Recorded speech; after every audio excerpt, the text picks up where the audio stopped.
When amateur radio operators talk about a long wire for multi-band operation, they are usually referring to a random wire antenna. Technically, a true long wire must be at least one full wavelength long at the lowest operating frequency, which would be over 260 feet for the 80 meter band and massive for 160 meter.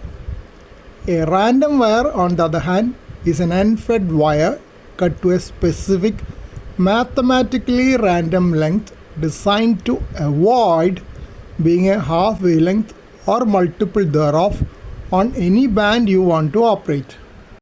If a wire is a half wavelength on a given band, the feed point impedance shoots up into the thousands of ohms. Most tuners cannot match this, and it results in high SWR and heavy RF in the shack. Here is how to set up an effective multi-band random wire, especially if you want to include lower bands like 80 meter and 160 meter. The core components. The radiator, that's the wire. A single wire run horizontally as an inverted L or sloped. Get it as high and clear of obstacles as possible. 9:1 unbalanced to unbalanced. Because the impedance of a non-resonant unfed wire is typically between 300 and 600 ohms, a 9:1 unun steps this down to roughly 50 ohms so your transceiver and tuner can handle it. Antenna tuning unit. Even with the unun, the antenna will not be perfectly resonant. A wide range tuner is required to flatten the SWR across different bands. Counterpoise or ground. Since you are feeding an unbalanced antenna, the unun needs something to push against. Without a good ground or counterpoise, the coax shield becomes the counterpoise, dragging RF directly into your operating position. Magic wire lengths. To operate on multiple bands, you must choose a wire length that avoids half-wave resonances. Here are proven lengths that offer a manageable impedance across the HF spectrum. 53 to 58 feet. Primary bands covered with the tuner 40 to 10 meter. Good for limited space but highly inefficient on 80 meter. 71 to 73 feet. 40 meter to 10 meter and some 80 meter. A popular compromise length. 84 feet. 80 meter to 10 meter.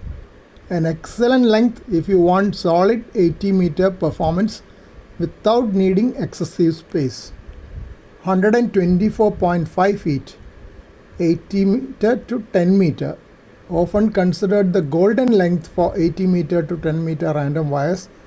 Very easy for most tuners to match. 162 feet. From 160 meter to 10 meter.